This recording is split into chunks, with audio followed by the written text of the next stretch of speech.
In 2011, two girls got up early on Christmas Day to open their presents.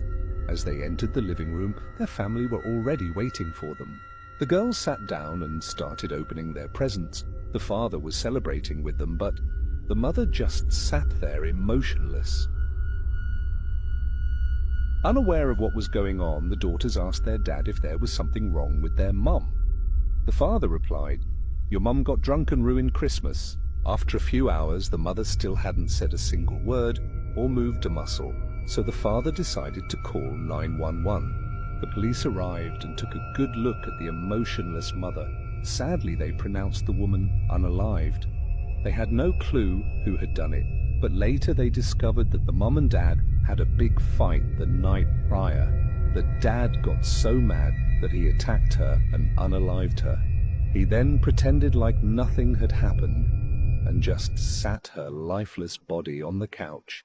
Before I end the video, I want to thank you all for the support and wish all of you a Merry Christmas. This brother and sister are the youngest children to be convicted for first-degree murder in the United States. The story of Catherine and Curtis Jones is very controversial and heartbreaking all around. Catherine is the older sister, and her brother Curtis was born only a year later. Their father was very abusive towards their mother. It was very violent, very terrible. When their mother was pregnant with Catherine, their father's abuse was so bad it actually led to their mother's uterus tearing and Catherine having to be born prematurely. When Catherine and Curtis were only toddlers, their mom left their father, so she was luckily able to flee her abuser, but she had to abandon her two children in the process, so she left them with this abusive man. And afterwards, a male relative of their father moved in with them, and this relative began to essay 5-year-old Catherine nearly every day for years. When she tried to tell her father of the abuse, he said he didn't believe her, but her younger brother Curtis told Catherine that he believed her because he was also being abused by this relative. Over the next handful of years, CPS would be called at least 3 times to investigate the accusations that the Jones siblings were being physically abused as well as being essayed, and every single time their father pretty much defended his relative and claimed that his 2 children were liars. Even after the CPS agents uncovered that this unnamed male relative had a history of essaying children, he was a registered essay offender and previously was even accused of essaying his girlfriend's daughter when he was living with her, the father still would defend him, and every single time the CPS investigations were dropped. The system that is meant to protect children has failed Catherine and Curtis time and time again, and their own father and mother have failed them as well. By 1999, 3 adults were living with the Jones siblings, their monster relative, their father, and their father's 29-year-old girlfriend named Sonia Spites, who allegedly also saw the abuse but did nothing.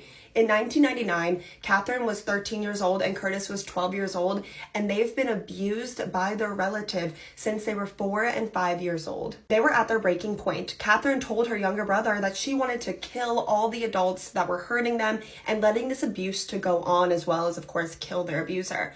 And for whatever reason, they decided to go after their father's girlfriend first. On January 6, 1999, 13-year-old Catherine and 12-year-old Curtis went and grabbed their father's weapon, while their father's girlfriend Sonia sat and did a puzzle at the kitchen table. They both opened fire on her, and at one point Sonia actually tried to get up and grab the phone for help, but Catherine took it away from her. And once their father's girlfriend was dead, both the children began to panic because now this was real.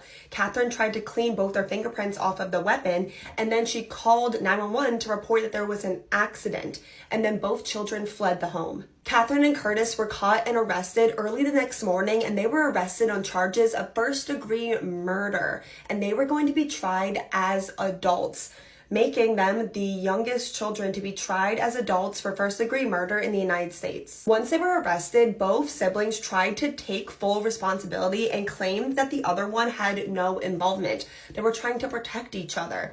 13-year-old Catherine was even offered a plea deal to testify against her younger brother, but she refused. Ultimately, both Catherine and Curtis were sentenced to 18 years in an adult prison.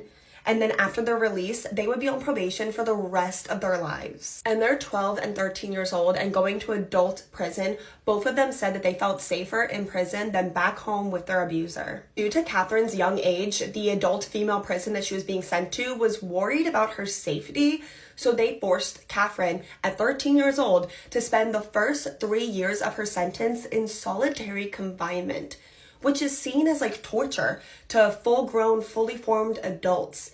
And that's how she spent 13 to 16 years old, completely alone in dark, solitary confinement. And public opinion on the Jones siblings were completely split. There were people in 1999 that saw these children as cold-blooded monsters, and then there were other people that saw them as traumatized children that the system completely failed. And that it was very unfair that these children were being tried and sentenced as adults, having to spend their sentences in adult prison.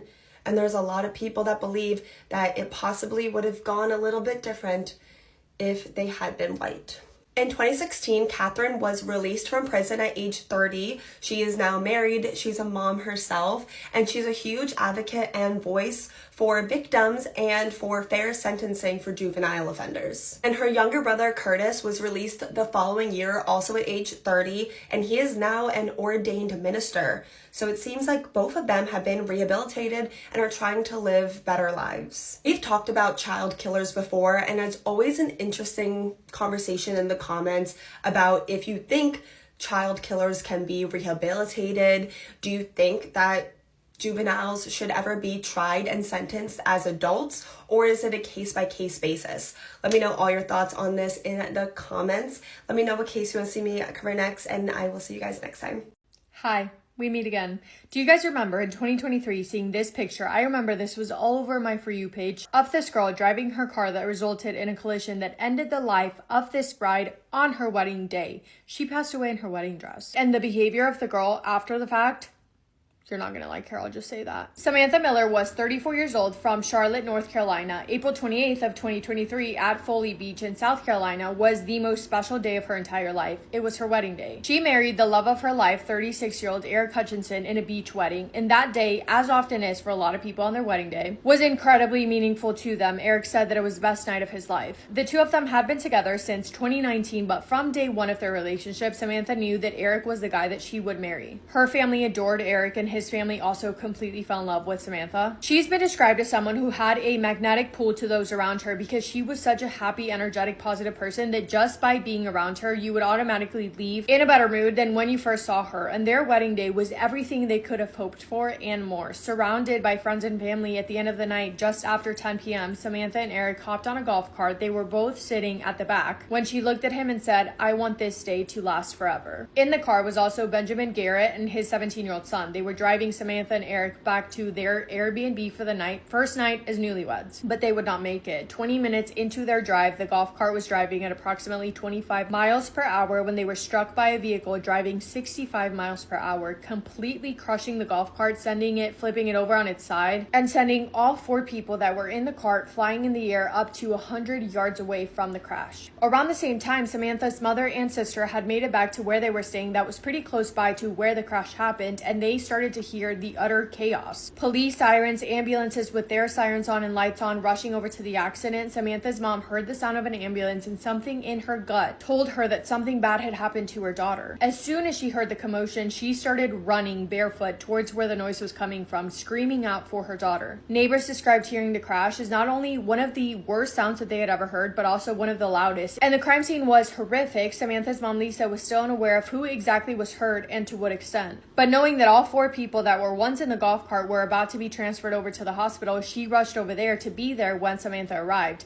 Benjamin, his son, Samantha, and Eric all suffered extensive injuries. Their injuries were so terrible and there were so many of them that it was hard to tell exactly what each person had wrong with them at the crash. They were fading in and out. It was pure chaos, pure panic. All four of them were placed in ambulances to rush them over to the hospital. All ambulances had their sirens on, driving as fast as possible to get them to the medical attention that they very much needed. But there was one ambulance that was not driving with the same urgency as the others. One ambulance that did not have their sirens nor their lights on. That That one was the one that Samantha Miller was in, and they were driving with their sirens and their lights off because it was too late. Samantha had already passed. 34-year-old Samantha Miller had been pronounced deceased on her wedding night in her wedding dress after living the happiest day of her entire 34 years on this earth. Her brother Benjamin was also rushed into emergency surgery. He would luckily make it, and his 17-year-old son would be okay as well. Eric Hutchinson was also taken into surgery and then placed in critical care. Doctors were not sure if he was going to be able to make it through the night, but luckily he would. And when he did eventually wake up, he did not remember anything in regards to the crash. But he woke up, looked at his mom's face, and could immediately tell that something was wrong. The first thing that he asked was, "Where's Sammy? Where's Sammy?"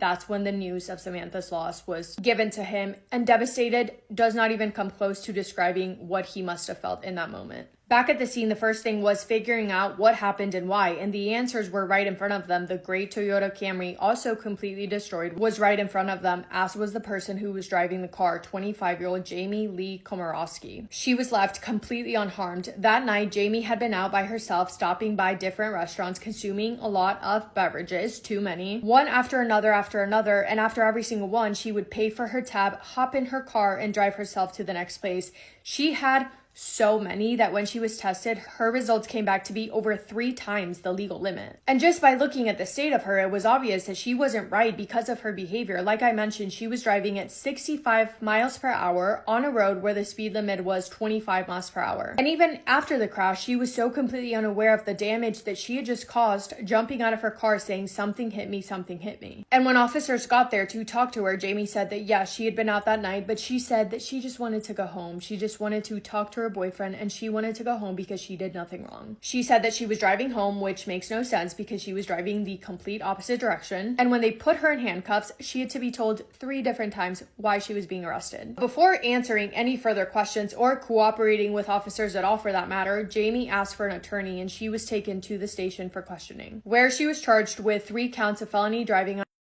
resulting in great bodily harm or death and 1 count of reckless homicide.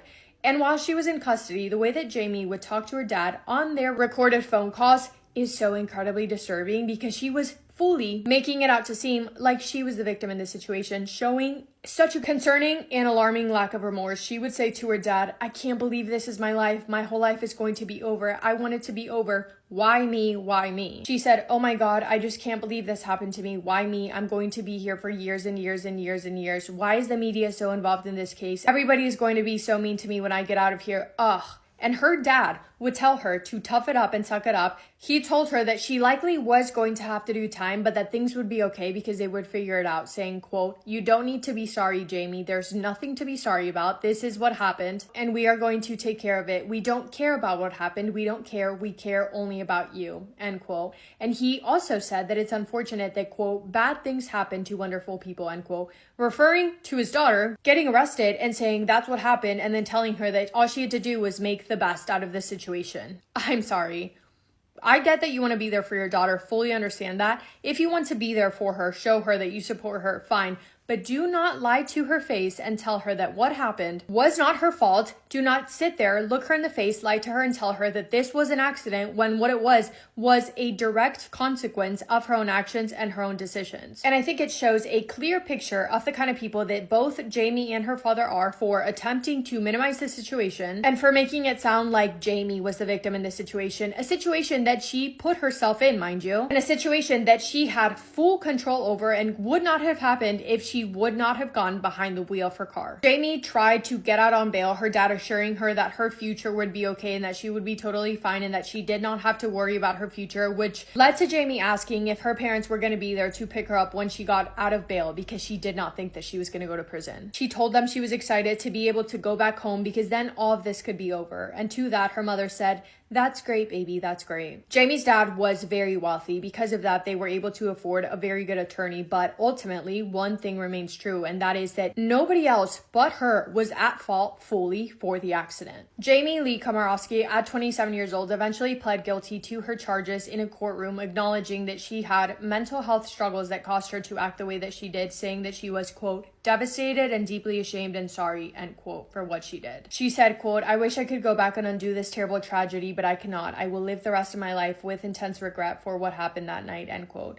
She was sentenced to 25 years in a South Carolina state prison. As a result of a financial settlement reached in connection to the crash, Samantha's husband Eric is also to receive $863,000. Samantha's parents have since then spoken out, saying that they will never be capable of forgiving Jamie, knowing that her actions took away the person they loved most. And Eric Hutchinson has spoken out, remembering Samantha, saying, quote, "On the golf cart, she told me she didn't want the night to end, and I kissed her on her forehead. And the next thing I remember is waking up in the hospital," end quote. In regards to Jamie, he has said, quote, "I do think she's sorry. However, that does not change the fact that Sam's not here. My wife's not here. The family we planned, all of our injuries. So that will take some time for sure," end quote. It makes me so angry. It makes me so angry, not only for Samantha and her family and her husband, but for every single person that has ever lost someone or has gone very badly injured because a person that should not have been driving decided to get behind the wheel of the car. It's absurd. But that is all I have for this video. Thank you for spending time with me today and for listening to Samantha's story. I hope you guys are having the best day. If not, go do something to make it the best day. Make somebody happy, and I will see you in my next video. Massive kiss on the forehead to every single one of you. This teenager was so obsessed with serial killers that she wanted to become one. She idolized and worshipped serial killers so much that at only 18 years old, she wanted to dedicate her life to becoming the most famous and prolific serial killer in all of history. This is a case from Germany, and due to Germany's strict privacy laws, a lot of information from today's case is actually missing, including the true identity of our killer. So we're just gonna call her Sarah.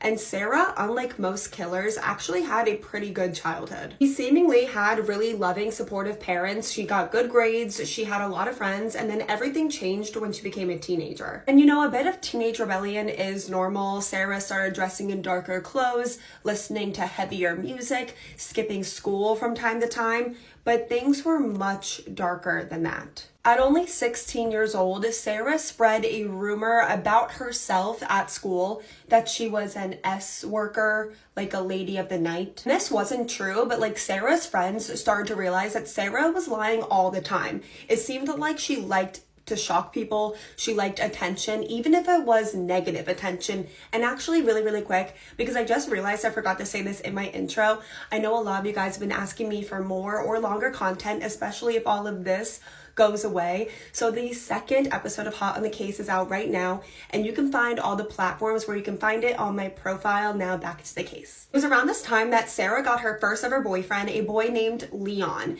and the relationship was really intense, and Leon actually ended up breaking up with Sarah because he was scared of her, and for good reason, because as soon as he broke up with her, she started planning how she would kill him. At this point, Sarah's interests, her life had gotten so dark and disturbing. Sarah became obsessed with serial killers, and I'm not talking about an interest in true crime or being fascinated with psychology. Sarah worshipped these serial killers. She idolized them. She was crushing on them like some serial killer fangirl, especially Richard Ramirez, the Night Stalker. He was the background on her phone, and also she had posters of him and Ted Bundy covering her bedroom. And at this point, she's 17 years old to early 18 years old, and I'm just wondering what her family, her parents, think about all this. Sarah began fantasizing about becoming a serial killer, but Sarah didn't want to be any serial killer. She wanted to be the most famous and prolific of all time. Sarah wanted to have more victims than any other serial killer in history. And she began Googling how she was going to do that. She literally made a Google search that said, what is the best way to become a serial killer? So clearly she's no evil genius. In April of 2021, she bought a very large 12-inch sharp weapon and then began hunting for her first victims. Sarah signed up for a bunch of dating apps and sugar baby sites under the username Domina Cherry. Her bio on these dating sites was that she was a teen girl who had never slept with anyone before, but was also into really rough stuff. And she planned to meet a bunch of men this way because at this point she decided she really just hated men and wanted to kill all men after her breakup with Leon. and she planned to meet men this way and then lure them into like a secluded area where she would end their lives. Because of the certain bio that Domina Cherry chose for her dating sites and her like sugar baby sites, she started getting a lot of attention. She actually got over 220 messages from men on these sites in less than 3 days. Sarah had a date planned for May 3rd, May 4th, and May 5th, with the plan to kill each man on each date 3 days in a row. But her first victim that Sarah chose was a 39-year-old man named Zayed. And he messaged her on May 1st, and they planned to meet up that very night. Sarah had already told a handful of her friends about her plans to become this terrible serial killer, but right before she planned to meet up with Zayed, Sarah actually left a voicemail for one of her friends, a girl named Francesca, saying that she was about to kill her first one and to wish her good luck. And I know Sarah is like known for being a liar at this point, but like when Francesca gets that voicemail from Sarah, she doesn't go to the police, she doesn't tell anyone. All Francesca does is make a Google search of her own. Can I get in trouble if I know about a murder? The answer is yes. Zayed picked Sarah up around 8 p.m. and she directed him to a remote cabin that her family owned in the woods that actually did not exist. And once Sarah had Zayed turn onto like a secluded dirt road, she took out her 12-inch sharp weapon and plunged it into his neck. Zayed actually attempted to like fight off Sarah, and he was able to like hold his wound to stop the bleeding, and he just like took off. He ran towards the main road where a car stopped. They like helped him like a little bit because the person in the car was actually a nurse, and then they called the ambulance. The ambulance came and rushed him to the hospital. Meanwhile, Sarah is like also panicking, and she also ran away towards like the nearest town because Sarah didn't expect Zayed to like fight back. She just thought that he would automatically die. Sarah ran all the way to a nearby town, and she's looking completely disheveled. She's covered in blood, and she's just whispering to herself, I'm a killer. I'm a murderer. So onlookers in the town called 911, obviously. Sarah was arrested and taken into police custody like 30 minutes after attacking Zayed. And I find it so funny, well, not funny because she's a killer, but you know what I mean, that Sarah wanted to be this like prolific serial killer that never got caught, and she was gonna have the most victims of any serial killer ever, and she got caught like 30 minutes later, like a half hour later. And I call Sarah a killer because although the hospital did as much as they could, the damage that Sarah did to Zayed was just far too much, and he did pass away surrounded by his family. And Zayed has definitely been scrutinized in his case for his decision to want to meet up with an 18-year-old girl. But Zayed's loved ones say that Zayed was a very good man. He was not the type to like look for hookups. And at the time of his death, he was looking for a long-term relationship and to settle down. And Sarah has never shown remorse once, and actually has only ever felt bad for herself because she got caught too early and didn't kill more men. And behind bars, Sarah actually tried to get her mom to kill her ex-boyfriend Leon because that was like her main target all along. Her mom said no, by the way. I don't think I made that clear. Her mom said she would not do that. And due to Sarah's young age, she received no prison time and was actually only sentenced to 12 years in a psychiatric hospital, and she could be released when she's 31 years old, which honestly really, really terrifies me because I think Sarah is a scary, scary girl and a danger to society. And as for Sarah's friend Francesca, who got that voicemail and knew that Sarah planned to kill Zayed,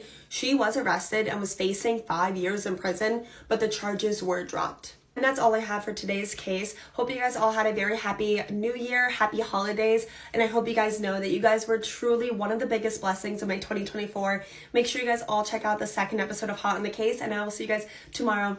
Love you.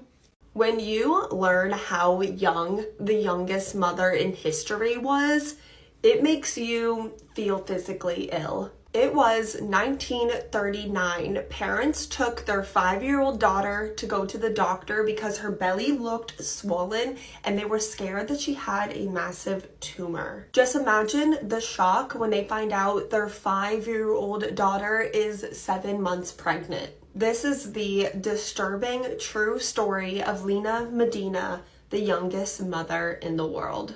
Lena and her parents and her siblings lived in a remote village in Peru. At the age of 5 years, 7 months, and 21 days, she became the youngest known person to give birth in history when she gave birth to a baby boy via C-section on May 17, 1939. It's believed that Lena had a very rare genetic condition called precocious puberty, which causes children to have puberty when they are extremely young. It is believed that Lena had her first period when she was between the ages of 8 months old and 3 years old. But that still doesn't explain the sad, disturbing truth that some adult male had to get her pregnant when she was only 4 years old. And who that evil man was is still a mystery to this day. Lena has reportedly never told a soul who got her pregnant, and it's quite possible that she may not even know. Lena's old father was actually suspected and briefly arrested, but he has strongly denied ever SAing his daughter and claims that he was just as shocked as everyone else when her pregnancy results came back positive.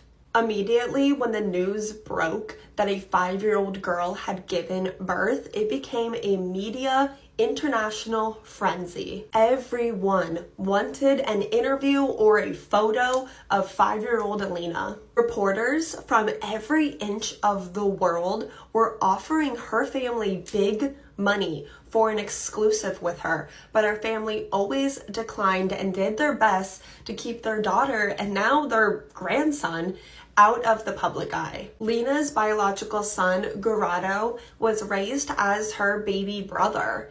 It wasn't until Gerardo was around 10 years old that he found out the truth, that his big sister was actually his birth mother. Sadly, Gerardo did end up passing away from bone disease when he was 40 years old, and Lena, his birth mother, would have only been 45.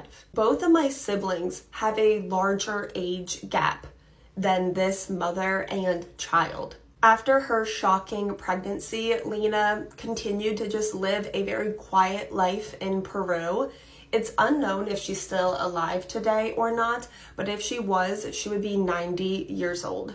If you did watch to the end of this video, thank you so much for listening to Lena's story. Sadly, it's not even the only one of its kind.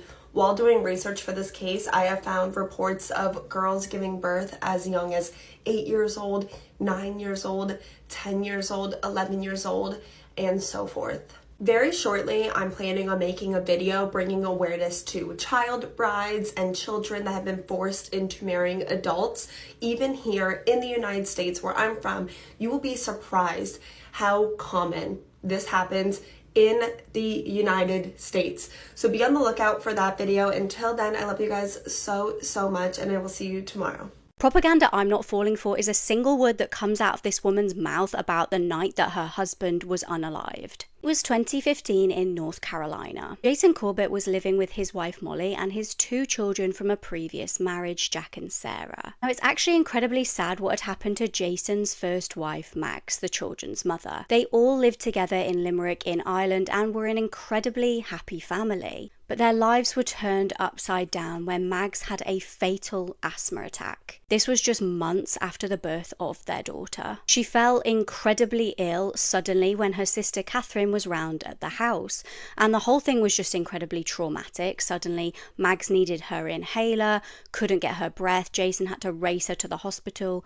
but tragically, she did pass away. And just like that, Jason was widowed, and the children were left without their mummy. Jason was obviously devastated. He was a great husband to Mags and adored being a dad, but suddenly he was having to look after 2 children on his own while grieving. He really needed help, so in April 2008, he hired an au pair, Molly Martins. Molly was 24 at the time and was originally from Tennessee, and she helped to look after the children and take on some responsibilities around the house. Naturally and gradually, Jason and Molly became pretty close, and things eventually developed into a relationship. But Jason knew he had to be incredibly careful about this. He actually even expressed concerns to Molly that the kids had been through such a tragedy. They lost their mum. The last thing he wanted to do was get sort of in this happy family unit with Molly and then have them lose her too if things didn't work out. But it wouldn't be the children losing her that he needed to worry about. Molly pressured Jason. She wanted them to get married, and she was really pushing this agenda. And she also wanted them to move to America, which Jason eventually agreed to. Despite his initial hesitation, the pair relocated to North Carolina and married in 2011. But some really weird things happened at the wedding. Some guests noticed Molly was lying about details of the pair's relationship. Unsettlingly, she had lied to people about being an au pair to begin with. She said that she was just childhood friends with Jason's first wife. Despite everything, Jason was a great husband to Molly. Jason's own daughter, Sarah, spoke of how he would always turn up back home with flowers for her and just tell her how beautiful she was. But Molly's behavior, on the other hand, to those children was shocking. On the surface, she tried to portray herself as this motherly figure, taking on the role of mum to these two children. But Sarah recalled from as young as 5 years old, Molly started telling her that her dad killed their birth mum. That was not true, but even if it was, what a horrible thing to say to a child. Not to mention the fact that it was literally a lie. Mag's sister even witnessed the fatal asthma attack. It's also claimed that Molly would deliver cruel punishments to the children, which were, let's not lie, abusive. If they did bad at school, she wouldn't let them eat. She once even screamed at little Sarah for having a photo of her birth mum in her room. Now, just before Jason's tragic death, the couple had seemingly been disagreeing about Molly officially adopting the children.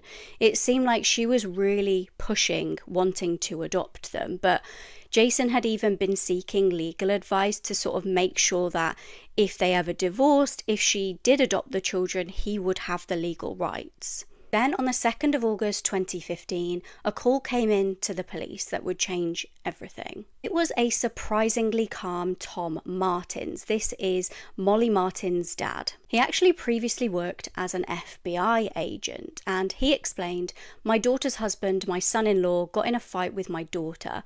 I intervened and I hit him in the head with a baseball bat." Police showed up to an absolutely horrific bloodbath of a crime scene. Jason had been beaten to death while his children slept in the house. Now, the children were removed from the house and instructed to close their eyes, and thank God they were told that to save them from the trauma of what they may have seen. Sarah, the daughter, spoke of how she actually felt unwell the night before. She felt like she may have been drugged by Molly. She felt like she had these jelly legs. A medical examiner confirmed Jason had injuries to his arms, legs, torso, as well as a fractured skull.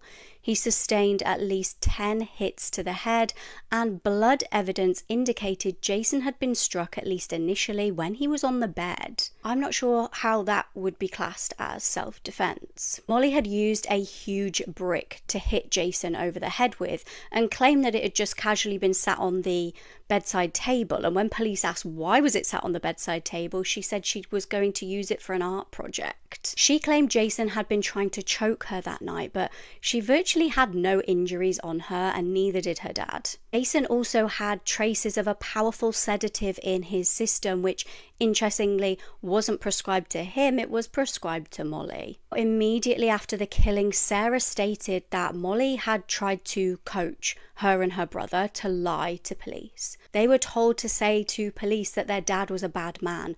Otherwise, Molly threatened that they may be separated. These poor kids were terrified. They'd been through so much and now their dad was dead. So they literally did as Molly said. And these lies backed up Molly and Tom's story, not to mention Tom obviously being ex-FBI, so he kind of knew exactly how to play this. Now, thankfully, Jason had a will instructing the children to be taken care of by his sister once he passed, but the nightmare was far from over. Initially, the pair were found guilty of second-degree murder and given 25 years each.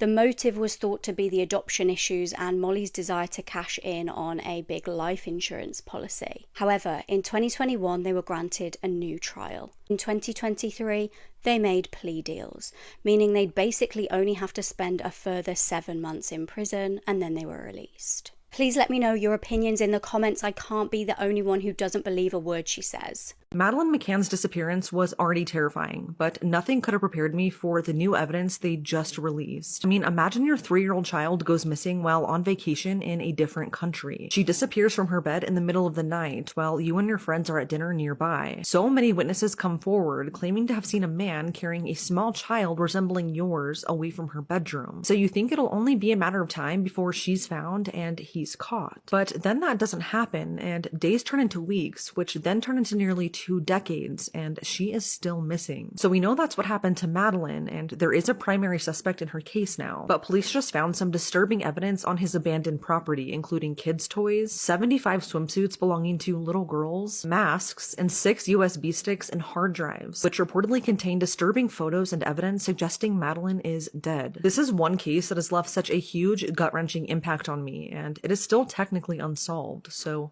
let's talk about it. Madeleine McCann was 3 years old when she mysteriously disappeared on May 3rd, 2007. Her mom and dad, Kate and Jerry, both highly skilled doctors and cardiologists, married in 1998. And in 2003, they had Madeleine. Then they welcomed twins, a boy and a girl, in 2005, which Madeleine was so excited about. On April 28th, 2007, the McCann family, along with 7 of their close friends and their children, went to Praia de Luz, Portugal for a 7-night spring break trip. They all stayed in a group of local apartments known as the Waterside Village, the McCanns in apartment 5A, and the rest kind of scattered around them. It was a nice little 2-bedroom ground floor apartment that lay on the same property as the very popular Ocean Club Resort. They specifically chose this apartment/location because almost every night of their trip, Jerry and Kate, along with their friends, would often eat dinner at the tapas restaurant in the resort while their kids slept unattended back at the apartments. From the restaurant, you could basically see the top half of the apartments, so the adults thought that it was safe enough to leave the kids alone while they dined at the nearby restaurant. In addition to being close to the resort, which was about 180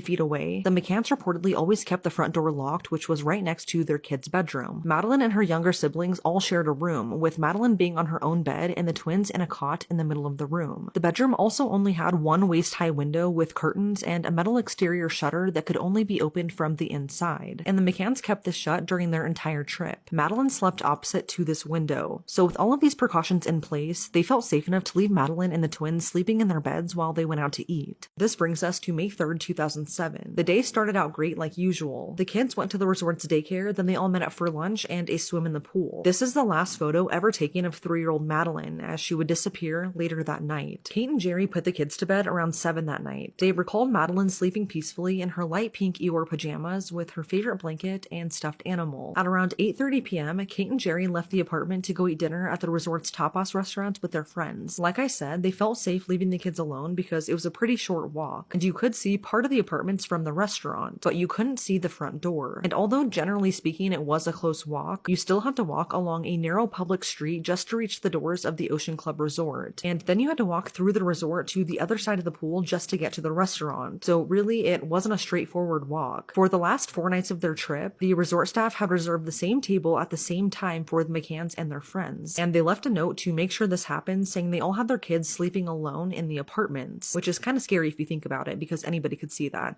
Jerry and Kate and the rest of their friends would all take turns checking on their kids every 30 minutes. And to make it easy, they left the sliding glass patio doors unlocked with the curtains drawn so that they could sneak in without waking them up. The first check was from Jerry at 9:05 p.m., and he said Madeleine and the twins were sleeping just fine. But initially, he had left their bedroom door almost all the way closed, but now it was wide open for some reason. Before he left, he cracked it once again and then went back to the restaurant. At around 9:30 p.m., it was Kate's turn to check on her kids, but one of their friends named Matthew offered to do it for her since he also had to go and check on his. Matthew noticed when checking on the McCann's kids that their bedroom door was once again wide open, but he didn't hear them. So without fully checking to see if they were okay and in their beds, he just cracked the door and left. Then 10 p.m. hits, and this is when Kate goes to check. Kate also went through the unlocked sliding glass door, and she also noticed that the bedroom door was wide open. But when she went to close it, it slammed shut because of a breeze. When she opened it, she realized that the window in the kids' bedroom was now open, and Madeleine was gone. The twins were still sound asleep in their beds, and Madeleine's blanket and stuffy were still on her bed, but she was nowhere to be found. Kate then ran back to the restaurant screaming, quote, "Madeleine is gone. Someone's taken her."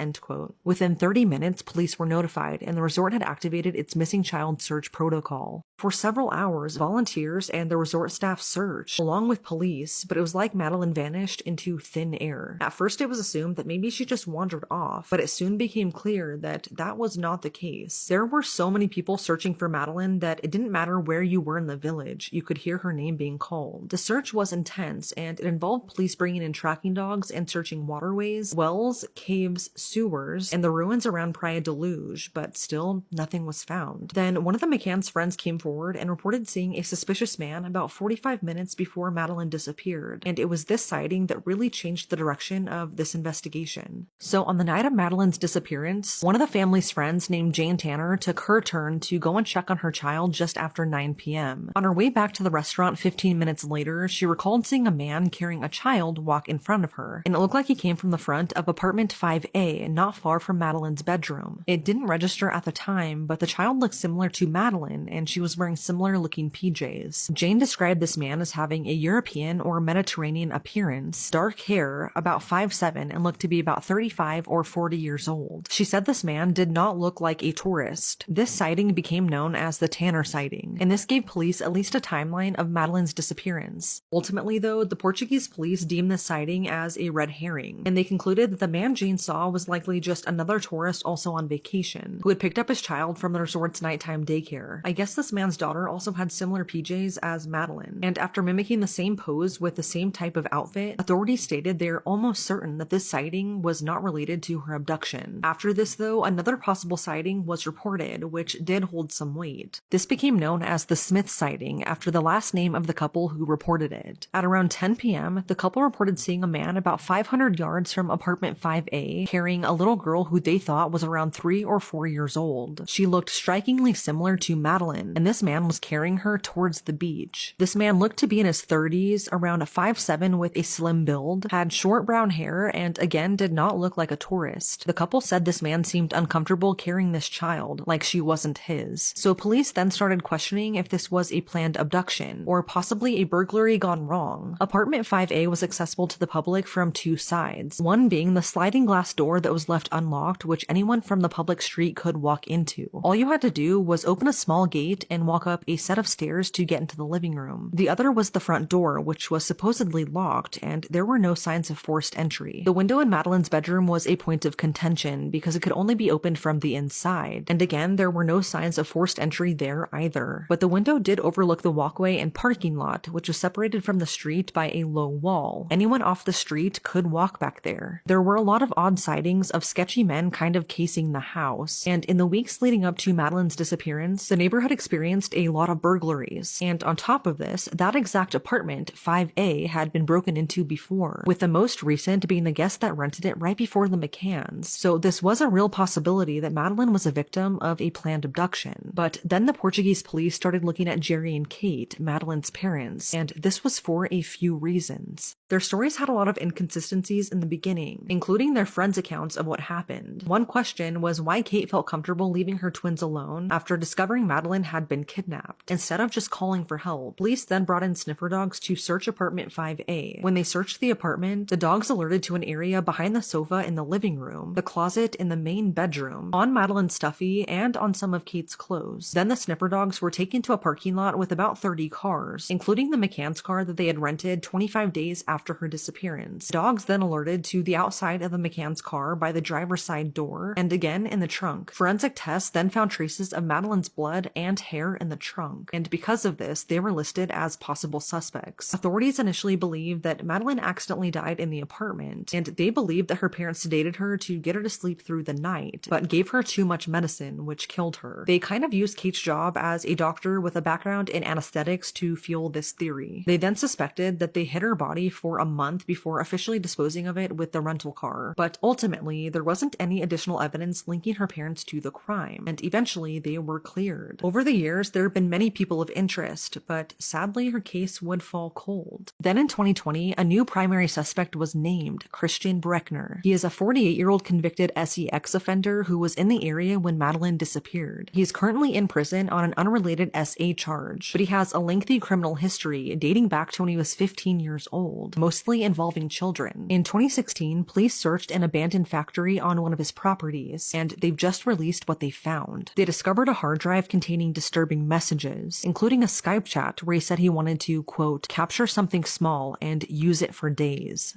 End quote. Then police found 75 little girl swimsuits, kids' toys, chemicals, and most disturbing of all, they found 6 USB hard drives and memory cards which showed horrible photos of child abuse. They found these hard drives buried underneath his deceased dog, and one of the hard drives contained evidence that suggests Madeleine is dead. What exactly it showed has not been confirmed, but it doesn't look good. Christian reportedly even confessed and bragged about abducting Madeleine, saying she didn't even scream. Phone records place him in the area when she disappeared. And what's incredibly disturbing is that just 2 years before Madeleine went missing, he SA'd a 75-year-old woman in the exact same town where Madeleine disappeared. He was convicted of that in 2019 and is serving a 7-year sentence, but he's expected to be released in September of this year. As of right now, he's still the primary and only suspect in this case, and authorities did find some pretty damning evidence, but apparently not enough, because as of today, he has yet to be charged in connection to Madeleine's disappearance. Although we don't know what exactly happened to her, police believe that she is likely dead and that Christian Bruckner is somehow responsible. This case gained national attention and is the most heavily reported missing person case in modern history. And even so, Madeleine is still missing. It's crazy to me that in a 30-minute time frame, someone took her and made her disappear forever. How in just 30 minutes on what should have been a fun family vacation, the McCann's world forever changed. But it's now been 18 years, and whatever happened to Madeleine that summer night remains a mystery.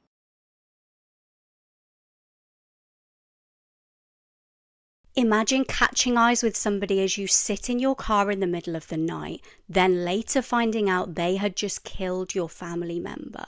This is the horrifying case of Lily Sullivan. It was a cold winter's night in December 2021 in Pembrokeshire in Wales. Lily Sullivan was a beautiful 18-year-old girl described as kind and really caring by her friends and family. Her mum Anna had been desperate for children before she had Lily. She tragically suffered 14 miscarriages before having Lily and was just absolutely overjoyed when Lily was born safe and sound. The family couldn't believe their luck. She was literally like their little miracle. But Lily's life would be cut tragically short at just 18. Lily was a sociable girl. She loved getting glam and going out with friends, and she did just that on the night in question. She'd gone to a nightclub with a group of friends and, unfortunately for her, met a man called Lewis Haynes. He was a 31-year-old oil refinery worker from the area and took a liking to Lily despite having a girlfriend at the time. They left the club just a few minutes apart, which was captured on CCTV footage, but Lily already had prior arrangements to go and meet her mum. Lily was not prepared to go back to any lad's house. She was sticking to the plan that her mum would drive to meet her. Around 2:47 a.m, Lily's mum rang her from the car from the meeting point,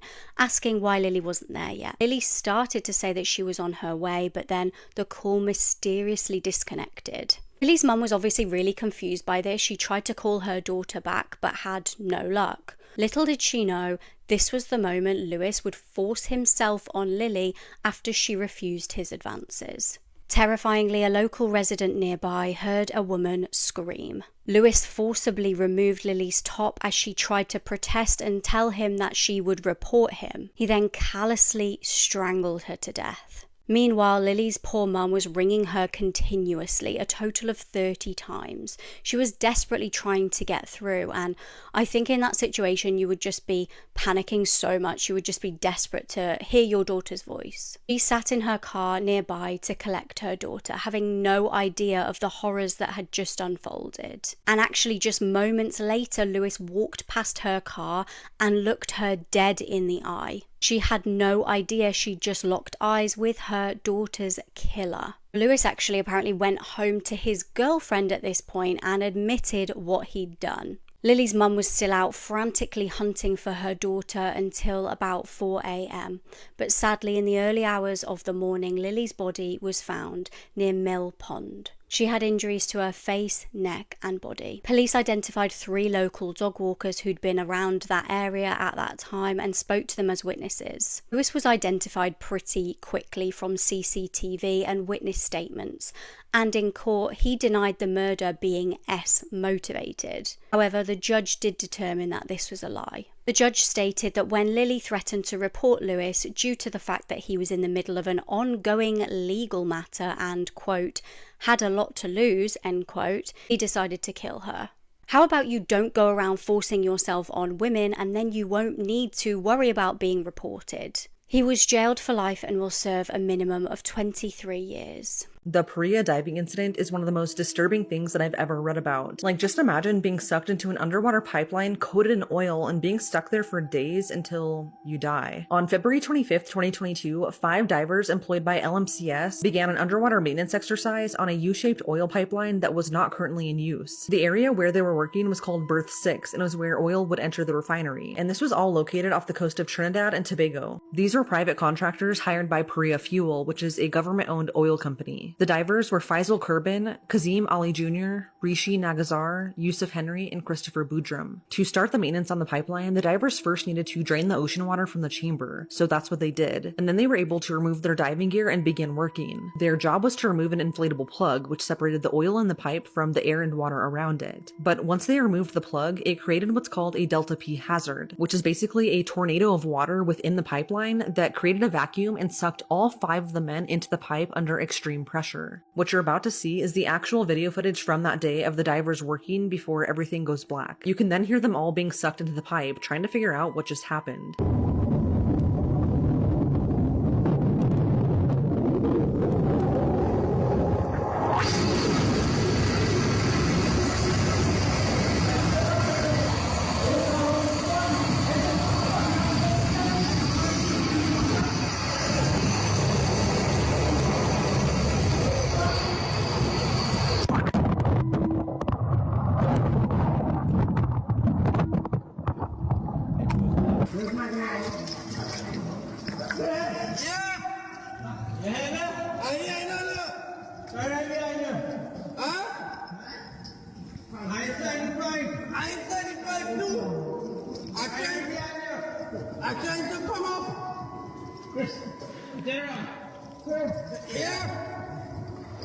After what seemed like forever, the tornado of water finally died down, and all 5 of the men realized what had just happened. It was so quick, and they were so disoriented from being thrown around, and it was also pitch black inside of the pipeline, so they had no idea where exactly they were. They were all badly injured with broken bones and damaged organs, but somehow they were all still alive. They were trapped in oil and water, but managed to find air pockets to breathe. Thinking about being stuck in a pipe like this is horrifying, but this pipe in specific was coated in thick oil sludge, and with their injuries paired with this, it was almost impossible for the men to move inside the pipe. Because of how they were sucked in and because it was complete darkness, the men had no idea which way to go to try and get out. To put it into perspective, the pipeline was 1,200 feet long, and nobody knew how far the men were actually sucked in. On top of this, their diving gear was also sucked in, and their air tanks became lodged and almost completely blocked them in. Now, you'd think that with the workers being monitored from shore, that management would have seen what happened and immediately started looking for the men, but it would take them nearly an hour to even report a distress signal, so it was up to the men to save themselves, which is what they tried to do.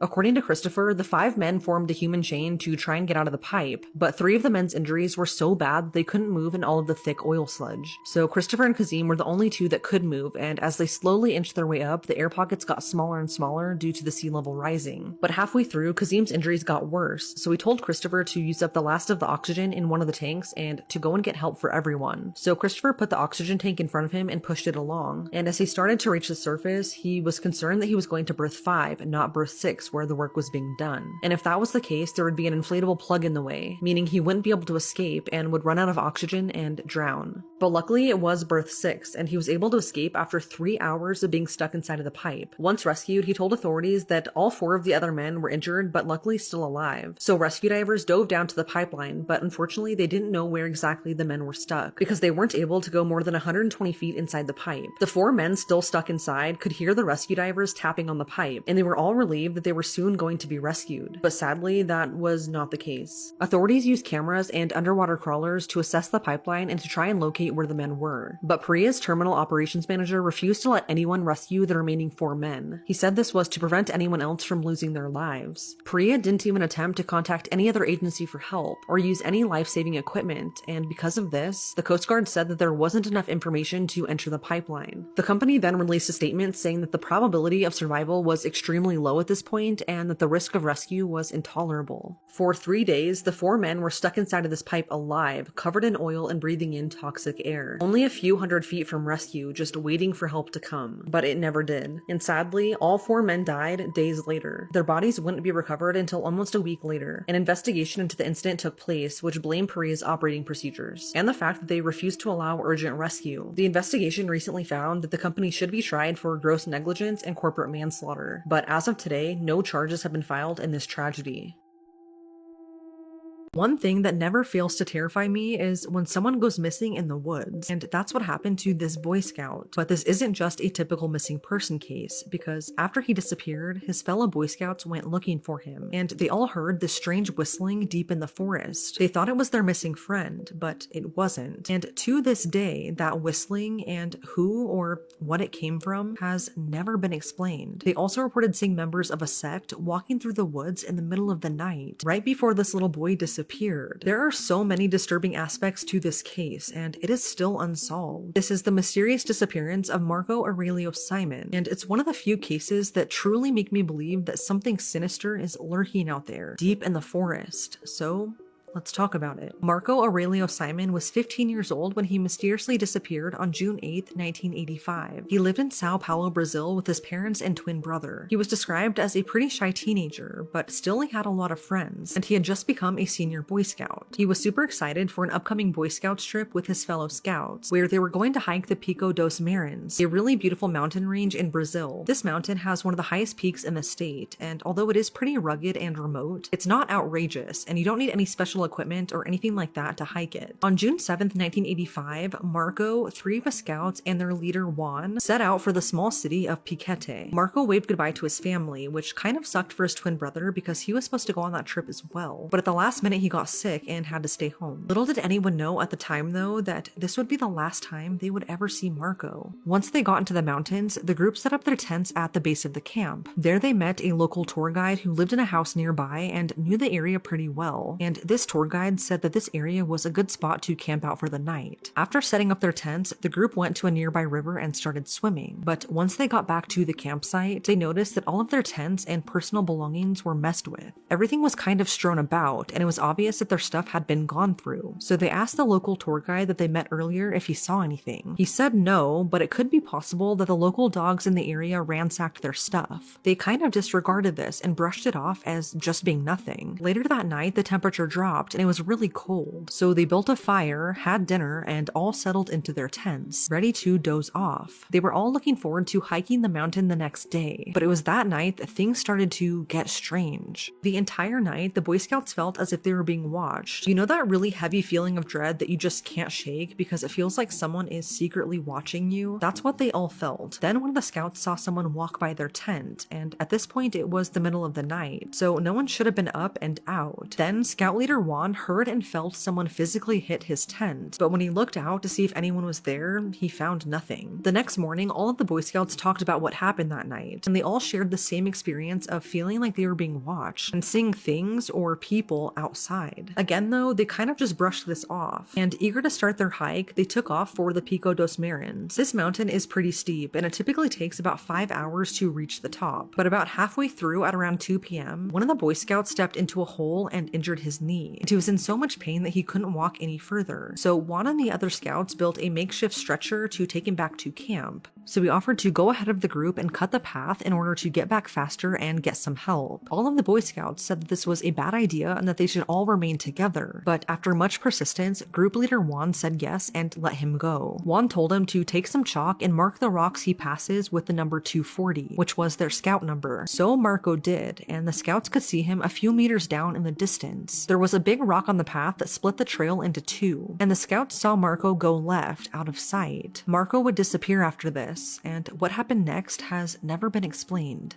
As the group started down the path, they saw 3 rocks with the number 240 written on them with chalk, and when they got to the fork in the path, they all wanted to go left because it was clear that Marco had gone left, and if they did go left, it would have been a much faster trip back to camp. But for some reason, Juan insisted they go right. He tried telling them that going left would be too hard carrying someone, and not to worry because the paths would loop around and meet up ahead, and that they would see Marco at the end of the path. But this was not true, and the paths did not loop together, so why he said that, no one knows. The boys said they should follow Marco's path, but with Juan being the leader, they were forced to go right. This path took way longer, and they didn't reach their camp until 5 a.m. the next day, and by then it was freezing out. There, they hoped to see Marco at the campsite, but instead they only found his backpack, which was open and in disarray outside of his tent. This was odd to the scouts because before they left, they all left their backpacks neatly closed inside their tents. Seeing as though Marco was nowhere to be found, it's never actually been proven if he made it back to the campsite or not, or if he was the one to do that to his backpack. Juan went back into the mountains to search for Marco, and he looked for about 5 hours, but when he still couldn't find him, he was reported missing to the police. For the next month, police, along with over 300 volunteers, searched the mountain for Marco. This included military police, search and rescue, tracking dogs, and even helicopters, but not a single trace of Marco was ever found. And this was an intense search too, one of the largest ever conducted in the country, but still, nothing was found, not even his clothing or any of his gear that he had on him that day. But this is where things start to get really disturbing. So on the second night of the search, all of the Boy Scouts that were with Marco that day were camped out near where he went missing, since they were also helping in the search. They were all about to fall asleep that night when they started hearing this really strange whistling coming from deep in the forest. Since they were all Boy Scouts, they figured that this could be Marco whistling to try and get someone's attention. So they all went to where this whistling was coming from, and when they got there, 3 big blue flashes lit up the area, and according to them, it looked like it was coming from the sky. They were all freaked out, but they still tried calling and whistling for Marco, but they never got a response, and to this day, Marco remains missing. Although we don't know what really happened to him, there are a few theories, some wild, some not. Theory number 1 is that he was abducted by extraterrestrials. I know this sounds crazy, but a lot of people back then thought that this was a real possibility, even his own parents. I guess this mountain region is known to have a lot of magnetic power, and with the whistling and blue lights in the sky, some think that he could have been abducted by aliens. Theory number 2 is that Marco was kidnapped by a sect in the area known as the Blue Butterflies. I can't find much of anything on this sect, but the local tour guide who lived in the area and interacted with the scout group that day did report seeing members of this sect walking through the woods in the middle of the night, right before Marco disappeared. But as creepy as this sounds, police found no evidence linking this group to Marco's disappearance. Theory number 3 is that Marco was kidnapped by an older woman. I guess a local boy saw Marco after he disappeared in a truck being driven by an older woman. The police were able to track this truck and woman down in a neighboring city, and so it turned out that this did exist and was real. But on the day of Marco's disappearance, the truck never left the city, and so this was ruled out. Theories number 4 and 5 are that Marco was either attacked by a wild animal or simply just got lost and succumbed to the elements. But there's no evidence of this either. No sign of blood or torn clothing, just nothing. Locals in the area do say though that it would be hard to get lost, because although it is rugged terrain, you can clearly see a city off in the distance, which if you got lost, you could easily get to. And of course, the last theory is that Scout Leader Juan had something to do with it. He did become a suspect early on in the investigation, but police found no evidence that he had anything to do with Marco's disappearance. He was found to be more irresponsible, if anything, although some things don't add up with him. It's odd he insisted they take a different path than Marco that day. If Marco had gotten back safely and found help, it would have been hard to find the group if they were on a completely different path. Juan was also reportedly expelled from another scout group in the past for misconduct, and it's weird that he went alone to look for Marco for 5 hours before reporting him missing. Another odd thing that I wanted to mention about this case is that on the same day that Marco went missing, his family was on a ranch in a completely different city, but out of nowhere, his mom got a really horrible feeling that something bad happened to Marco, so much so that she made her family go home early because of it. She then reached out to Scout Leader Juan's family, since they knew each other, to see where exactly the group was at. This was hours before Juan even reported Marco missing, and it's just crazy to me that a mother's intuition can be so strong. Sadly, she died in 2015 without ever knowing what happened to her son. The Boy Scout who was injured on that trip grew up to become a police officer who specialized specializes in missing person cases because Marco's disappearance really affected him. This case was closed in 1990 as no evidence has ever surfaced, but it's now been 40 years, and whatever happened to Marco in those mountains remains a mystery. The guy with the files, right? You guys know who I'm talking about, might have a connection to the former CEO of Abercrombie who was arrested last year on federal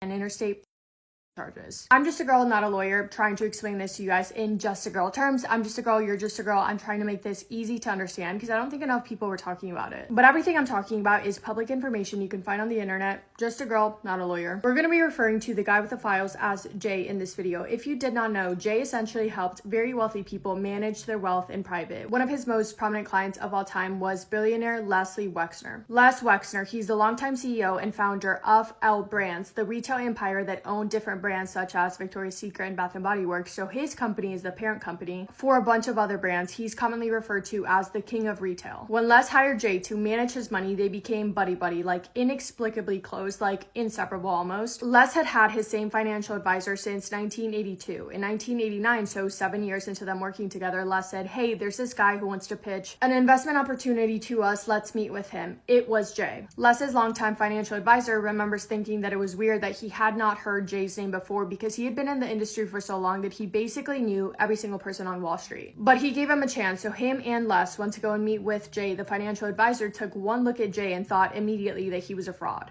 They showed up at his office and there was nothing there, no sign of anyone working, which is a common theme in the mystery of Jay, but only Jay was there sitting at this desk that didn't even have a computer. The financial advisor has said, quote, Jay was trying to explain a currency trade he wanted to do. I have an MBA from Ohio State and I did not understand a word the man said, end quote. Leaving that meeting, the financial advisor warned Les to stay away from Jay, but Les did not listen. He ended up hiring Jay months later. His former financial advisor saying that he could not stand working alongside of Jay because he was the most arrogant person he had ever met in his entire life. He ended up quitting, leaving Les and Jay to work together, and their friendship only got closer and closer over time. Jay gained control over a significant portion of Les's assets, but also gained unusual access to the Victoria's Secret models. He would use this pitch for girls and women, saying that he would be able to make them successful in modeling, but he would only use this pitch to lure them in. And Jay had his partner in crime, GM, just like Michael Jeffries had his partner in crime, Matthew Smith. Okay, stay with me. In 1988, Les bought Abercrombie & Fitch for $47 million in cash, and 5 years into Les and Jay becoming besties, Les handpicked Michael Jeffries to run Abercrombie, and he did so from 1992 to 2014. In 2014, he stepped down. But Les had the money and the power. He was a billionaire. He owned Victoria's Secret, and Jay has been accused of using that connection to make aspiring female Victoria's Secret models his victims. And Les also owned Abercrombie & Fitch, made Michael Jeffries CEO, and Michael has been accused of using that connection to make aspiring male Abercrombie models his victims. So Jay and Michael's cases were completely separate from each other and they targeted different groups of victims, but obviously a huge connection with Les, but also the similarities of what Jay has been accused of and how he allegedly ran his crimes are so eerily similar to everything that came out about how Michael Jeffries was running his crimes. Again, both had very close friendships with Les, and all I'm going to say is that I would not be surprised if Jay and Michael were also friends. In October of 2024 last year, 80-year-old Michael Jeffries and his partner, 61-year-old Matthew Smith, along with another associate, 71 James Jacobson, were arrested for allegedly recruiting men under the false pretenses of making them Abercrombie models, when in reality what they were doing was putting them through brutal and incredibly disturbing SA. Michael was 80 years old when he was arrested last year, but he was in his late 40s when he was actually the CEO of Abercrombie. So we have Michael Jeffries, he's the former CEO of Abercrombie. Matthew Smith was his partner, also his right-hand man, and James Jacobson was known as the middleman, kind of. The arrest happened because of a lawsuit filed in 2023. 15 men came forward and stated that they were led to believe that they could receive modeling opportunities at Abercrombie if they followed everything that Michael and his partner Matthew would direct them to do. So basically they would say, hey, we can make you an Abercrombie & Fitch model if you do X, Y, and Z, and then they would take the men to recruit them and tell them to do certain things. The allegations state that Michael, Matthew, and James, quote, employed coercive, fraudulent, and deceptive tactics in connection with the recruitment, hiring, transportation, obtaining, maintaining, solicitation, and payment of men to engage in commercial. 8 out of the 15 men who described seeing or being forced to be involved in these acts said that they were recruited by James, who they also described to be sort of like the middleman. And under U.S. law, means getting a person to travel to another state or country to have or money by using force, fraud, and coercion. When the lawsuit was filed with those massive allegations, it started an investigation to basically fact check what the men were saying, the victims were saying happened. In the investigation, there were emails, detailed travel plans, and flight logs uncovered to support all of their claims. One of the men came forward and stated that he was approached by James, who told him that he knew the owners of Abercrombie and invited him to a meeting. At that meeting, there was a photographer, Bruce Weber. Bruce was a big deal, one of the most prestigious names in fashion photography, working for brands such as Ralph Lauren, Calvin Klein, Vogue, Vanity Fair, and he loved to take pictures of attractive people. Models who worked with Bruce remember having private sessions with him in which he would ask them to wear very little and ask them to breathe and to touch and move their hands wherever they felt their quote-unquote energy. At times, Bruce would move their hands with his own. One model remembers him putting his fingers in his mouth and putting his hands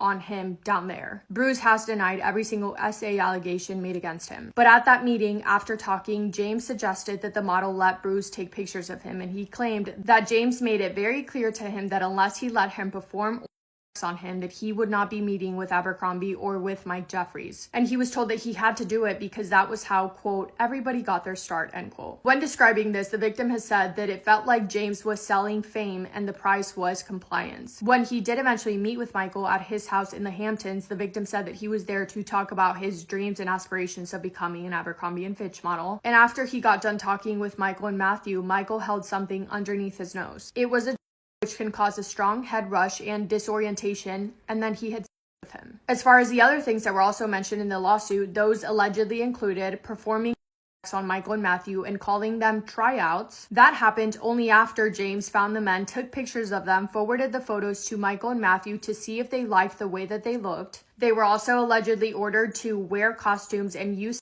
was to prepare for those particular acts. They were ordered to change their looks to look their best and up to the standards of Michael and Matthew, one victim stating that they shaved his area down there without any notice, and others supporting that saying that there was a personal groomer hired to intimately shave their body hair, which felt incredibly dehumanizing. They were given substances to make the men more compliant and causing them to be physically incapable of resisting anything. Substances also to make them so out of it to make them unable to say no if they did not want to do something, and other substances to make them physically able to perform even if they were not willing to. Does that make sense? Do you get what I'm saying? They, of course, had to sign NDAs, and while they were there, wherever they were, they had to give up their phones, wallets, and sometimes clothing. Those would be taken from them and held in an inaccessible location during the event. And Michael and Matthew were also accused of operating a quote-unquote referral system that rewarded the male models who recruited other male models to meet with Michael and Matthew, and if they did successfully recruit other men, they would be rewarded, but that had to be earned. But a reward, if they did what they were told, meant that they would go to these parties that Michael also attended and at times spent $1 million to host. Men who attended those parties said that Michael and Matthew would engage in activity with multiple men, about 4 men or more, and or that they would direct them to have with each other. Afterwards, staff members at those events would hand them envelopes filled with cash, thousands of dollars in cash. And if they said no to any demands, Michael would very quickly remind them that he could end their modeling careers with the snap of his finger. A lot of the men who have come forward stated that they felt like they got to a point in which Michael and Matthew were supporting them financially, leaving them to feel like they had to do what was asked for them or else they would be in debt to Michael. Michael had a house in the Hamptons, and allegedly a lot of his events and parties would be held there. Staff members later claimed that they were instructed to leave and completely vacate the premises every single Saturday for years because their boss Michael was having quote-unquote playtime. When they returned, the house was always clean, but weirdly clean, like sterile, like a hospital. Allegedly, this happened from 2008 to 2015, and Michael used millions of dollars to be able to facilitate this, traveling throughout the US and internationally in order to recruit his victims and or host his parties. Some of those places included New York, London, Paris, Venice, and Morocco. And he used employees, contractors, and security professionals to help him with everything to get it done and to make sure that nobody ever found out about it. I don't know about you, but that to me sounds like almost exactly the same to not only the things that Jay did, but also the other music module whose name rhymes with Liddy. And Michael Jeffries was able to do what he did because he had the power and the connections, and he was seen as this incredibly successful guy who managed to turn Abercrombie & Fitch into the massive enterprise that it became. And I know a lot of you guys that watch my videos are around my same age, and Michael Jeffries allegedly was doing all of this from the time that I would have been in middle school until about my freshman year in high school. And yeah, Abercrombie & Fitch was seen as the coolest thing ever. When I was in middle school, like, it was really dominating the industry. And by the way, Abercrombie then and Abercrombie now, completely different. I'm currently obsessed with Abercrombie. I love their stuff now. But it goes without saying that Michael Jeffries is a despicable man. He's a strange dude overall. He has really weird things that he would do, such as going through revolving doors twice, never passing his employees down the stairwells, parking his Porsche every single day at the same angle in the parking lot, leaving the keys in between the seats and the doors always unlocked. He also had a pair of lucky shoes that he would wear anytime that he would read financial reports. His biggest obsession, though, was his vision of the perfect all-American kid. And back then, Michael Jeffries would flat out say that his target market was targeting the cool, popular kids. A psychologist described it as, quote, "They were selling the most popular people in class, the quarterback and the head cheerleader," end quote. And Michael himself said, quote, "We hire good-looking people in our stores because good-looking people attract other good-looking people, and we want to market to cool, good-looking people. We don't want to market to anyone other than that. In every school, there are the cool and popular kids, and there are the not-so-cool kids. Candidly, we go after the cool kids. We go after the attractive all-American kid with a great attitude and a lot of friends. A lot of people don't belong in our clothes, and they can't belong. Are we exclusionary? Absolutely," end quote. And they absolutely did deliberately leave out certain people or groups. For example, the stores did not sell clothes for women larger than a size US 10. They did for men, but not for women, on purpose. Stores also would not get in trouble by Michael if their numbers or their sales were down, but they would get in trouble if the employees that they hired were not good looking enough. Stores had to pick their 10 most attractive employees, take pictures of them, send them over to corporate, and corporate would approve them and make those 10 people be at the front of the store. A former manager said, quote, "The thinner, more conventionally attractive you were, the closer you were to the front," end quote. And the most quote unquote facially symmetric people were also put at the front of the store to fold the t-shirts and be there to greet the guests. Any employee who gained a significant amount of weight was fired or just taken off the schedule completely. In 2003, when Michael was CEO, Abercrombie faced a lawsuit by several thousand former employees and job applicants who alleged that the company had turned people down from working there because their look was quote-unquote not Abercrombie enough. Abercrombie settled that lawsuit for $40 million, but they never admitted to any wrongdoing. And you can tell that attraction is what he was going for, which is why, even though it's a clothing company, in a lot of the branding and the marketing, the male models were not wearing much of it. And do you guys remember when they would have male models standing outside of the front to greet people? I clearly remember that. And they always had abs, and their abs were always showing. He didn't only use the models for the look that he was going for. Michael went for that entire vibe with the nightclub dark interior with the A&F cologne literally being hosed around and sprayed on every single rack of clothing. Apparently every single hour the employees had to go around spreading the cologne to keep that signature smell potent. The photo shoots of the models and even the photos that were put on the shopping bags, they all had that black and white look to them, featuring partially dressed young people. Now knowing everything that was happening with the models behind the scenes, it is so incredibly disturbing. It makes me sick. So the arrest obviously happened a decade after Michael Jeffries stepped down as CEO, because only then did the victims feel safe enough to come forward and speak out. But a big question following the arrest was, how much about this entire thing did the executives at Abercrombie & Fitch really know apart from Michael and Matthew? Well, Abercrombie says that they had no idea, but it is important to know that having access to the things that he did definitely facilitated Michael in him being able to do what he did. Not to mention, he was not only the CEO, but also the chairman of the company for 22 years. He spent millions of dollars hosting these parties, not only funding the actual party, but also to pay for entertainers and hotel rooms. He also used the corporate jet excessively. In 1 year alone, because of Abercrombie, Michael made $71 million.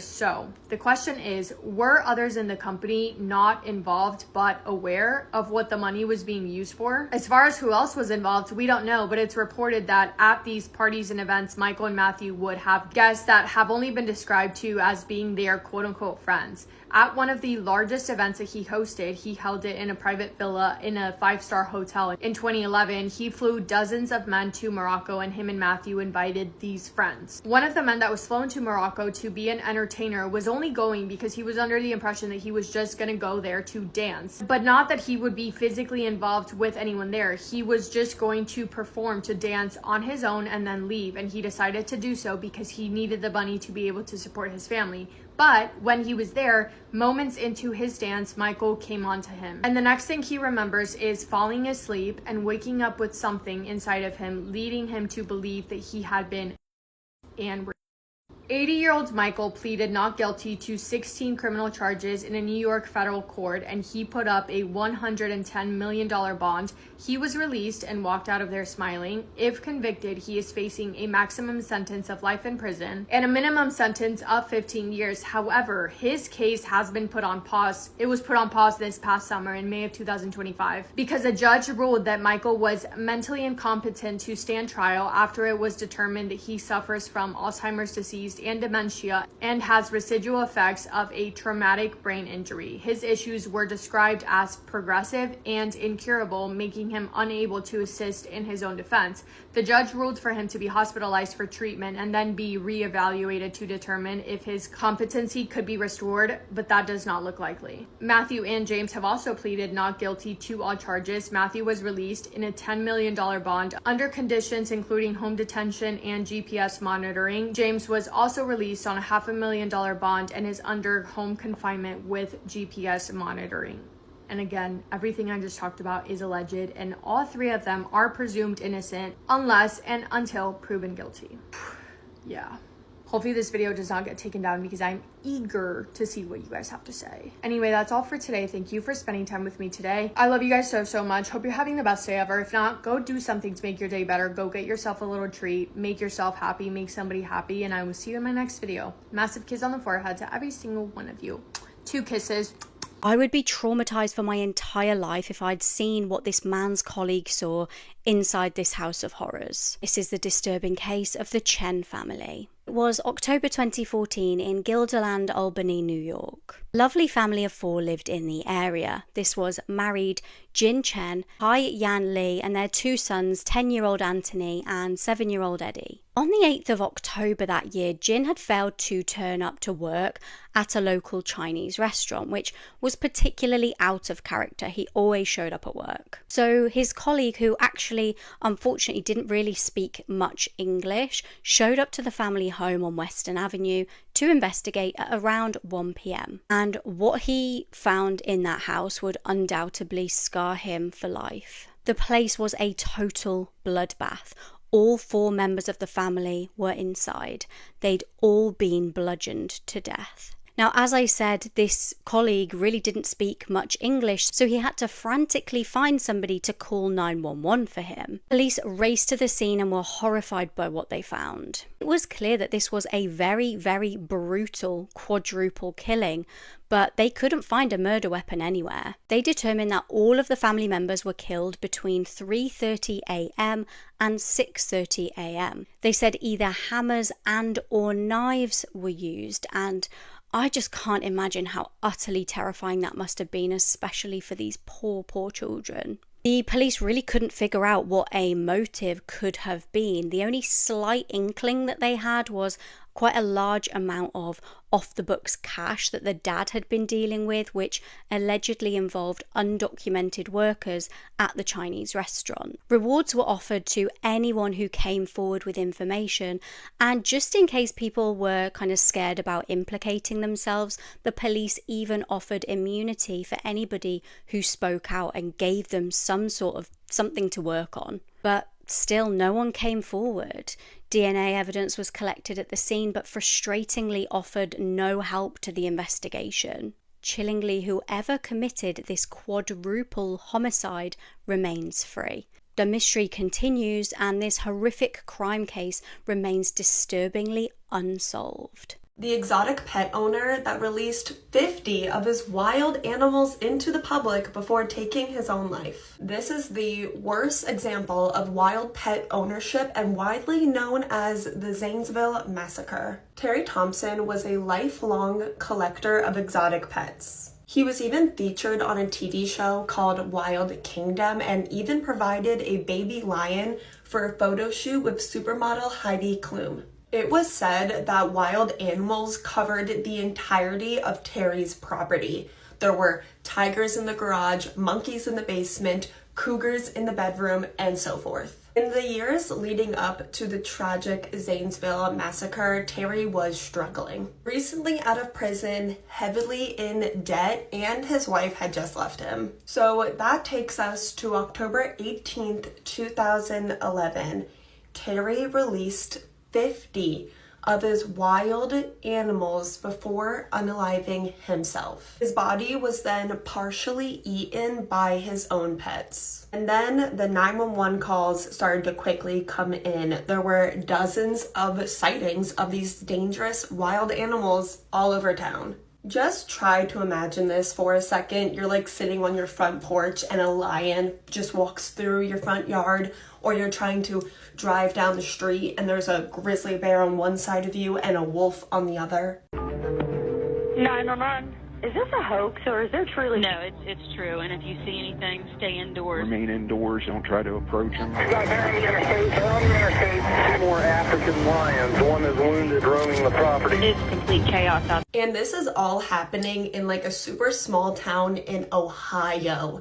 These small town deputies aren't equipped for this, but now they're faced with making this impossible decision that would end up traumatizing a lot of them. Many of them weren't able to sleep for weeks afterwards. They felt that their only option was to unalive these beautiful wild animals so that they wouldn't hurt anybody. In total, these police officers shot and unalived, I wrote it down so I wouldn't get it wrong, 18 tigers, 6 black bears, 2 grizzly bears, 17 lions, 3 cougars, 2 wolves, and 1 baboon. 1 monkey was never found. It was assumed that another one of the animals, maybe like a lion, had eaten it, but it was never confirmed.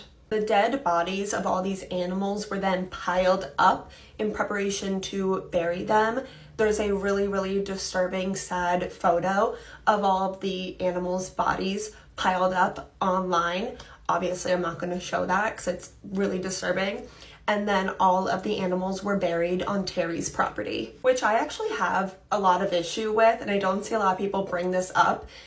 Terry was obviously a really bad exotic pet owner, and for that to be their final resting place really doesn't sit well with me. What happened to the wild animals in Zanesville, Ohio ended up making international news. This was known worldwide, and there was a lot of backlash on the police officers' choice to end the lives of the animals that day. Obviously, what happened to the animals that day was wrong, and no one wanted them to be hurt than their owner, Terry. No humans were even injured that day, which I do think is a miracle, because these were wild animals that were being neglected, malnourished, mistreated by their owner, Terry. These were animals that had just been released into an area they were not familiar with. They were starving, they were aggressive, and they were terrified. The closest zoo that had enough tranquilizers for all of them was over an hour away, and that's not even like preparing for all of this, and like enough vehicles to transport these animals as well. So by then, who knows what could have happened. My heart absolutely breaks for every animal whose life was stolen from them that day in Zanesville, Ohio. But I don't blame the small town police officers that weren't trained to handle something like that. I blame their owner, Terry Thompson, because of his cruel, irresponsible, selfish decision that was frankly evil, letting those animals go because he 100% knew what was going to happen to them. But I also blame the fact that at this time in Ohio, there were 0 laws against keeping wild animals as pets. Of course, after all of this happened, they were pretty much forced to ban exotic pet ownership in Ohio. If only every state in the United States and other places around the world would follow suit, it shouldn't take lives lost for people to open their eyes up that keeping wild, dangerous, exotic pets is not only dangerous, irresponsible, but just flat out wrong to do, and it's cruel for the animal as well. These are animals that should be in the wild, not someone's backyard. 48 animals, beautiful wild animals, lost their lives on October 18th, 2011 in Zanesville, Ohio, when they should have never been in Ohio in the first place. If you're still enjoying the videos we've been doing lately, bringing awareness to how dangerous keeping wild animals as pets is, let me know in the comments. And while you're down there, let me know if you've ever heard of this story before. Thank you guys so much for watching to the end. I love you guys so much, and I will see you guys tomorrow. This is the chilling final photo of this woman sent minutes before vanishing. This is the disturbing murder case of Anne Faber. It was the 29th of September 2017. Anne Faber was a beautiful 25-year-old woman from the Netherlands. She was described as passionate, intelligent and warm. She really liked to keep active, and on the day in question she was on a bike ride. This was on the holiday park Horsterwald in Zeewald. Now, during her bike ride, probably the most annoying thing ever happened. There was a massive downpour of rain. This really scuppered her plans, and she had quite a good sense of humour, so she decided to snap a photo and send it to her boyfriend. At around 6:50 p.m, he received the photo and would never hear from her again. Alarm was raised after Anne failed to return home that day. It was getting darker and darker and colder, and obviously had been really rainy, so her concerned family alerted police. They were absolutely frantic by the end of the evening. Loved ones all began desperately searching the area, but there was still no sign of Anne. Police began a thorough search for any kind of clues as to her whereabouts, and on the 3rd of October, a worrying discovery was made. It was Anne's coat. We all know that it was rainy at the point that she vanished, so why would she have taken her coat off? It just didn't make sense. And then 2 days later, another concerning discovery. It was Anne's bike. Then days later, her backpack and clothing were found. Investigators really knew that the chances of finding her alive now were very slim. Anne had been missing for an agonizing 2 weeks when her body was finally discovered. She'd been murdered. Police sent her clothing off for DNA analysis and matched it to a 27-year-old man. This was Michael Ponhouse. Now, Michael was known in the area for being a convicted S-offender. He'd been held in a psychiatric institution in Den Dolder and was being prepared for his return to society. This was after a long prison sentence. He'd actually been sentenced to 12 years in prison in 2012 for R-ing 2 random teenage girls in 2010. Now, in the Netherlands, S-offenders receiving treatment at psychiatric facilities are required to have constant supervision outside of the facility. However, infuriatingly, due to some so-called privacy laws, Michael was allowed to withhold the fact that he'd been convicted of such a brutal crime. And for this reason, he was infuriatingly not seen as a threat to society. The facility actually allowed him to leave without supervision, and he even had access to his mum's car. Shockingly, he'd been allowed to leave the facility that day on his own when Anne was on her bike ride. Michael did admit to killing Anne, forcing her into the woods and SAing her before brutally ending her life. And shockingly, due to a legal loophole, it wasn't classed as murder. In the Netherlands, murder has to be defined as intentional or premeditated, and Michael basically argued that he only killed her when she screamed for help. Therefore, he was only convicted of qualified manslaughter and sentenced to 28 years. In the case of Ellen Greenberg, it is so incredibly blatantly obvious to me what happened. I'm not even sure how the argument that she could have done this to herself is even in the conversation. All of the evidence screams there was foul play involved, but let me give you guys all of the information and then you guys let me know what you think. Ellen Greenberg was born in New York City to her parents Josh and Sandy. She was an only child and born in New York but raised in Pennsylvania. After high school, she attended Pennsylvania State University, graduated, and even went on to get her master's degree. Following that, she moved to Philadelphia. She eventually met and got into a relationship with Sam Goldberg. He was a producer for NBC Sports at the time, and Ellen was a first grade teacher. Everyone who had the opportunity to get to know Ellen in her very short 27 years of life said that she had this calm, soft-spoken, fulfilling energy about her. She had the ability to make every single person in the room feel comfortable, and she always went out of her way to put effort into her friendships. She loved her family, she adored her students, she loved sports and teaching and coffee, and she loved her fiance Sam. They lived together in an apartment building in a 2-bedroom apartment on the 6th floor. They were planning a wedding. Ellen had just been dress shopping. All was good until it wasn't. January 26th of 2011 was a Wednesday. That day, a very big snowstorm hit the Philadelphia area, causing classes at Ellen's school to be canceled. That morning, she had gone to school. She had talked to her mom on the way there, but the snow really got heavy in the afternoon, so she was able to leave work early around 1:30 p.m. and she headed back to their apartment. She left work, stopped to get gas, got back to their apartment. Her fiance Sam was also home. She set her things down, worked a little bit more on grading papers and whatnot, and then she made herself something to eat. She made herself a fruit salad. She called a restaurant around 2:30 p.m., unsure why, maybe to make a reservation, maybe to order food for pickup, not sure.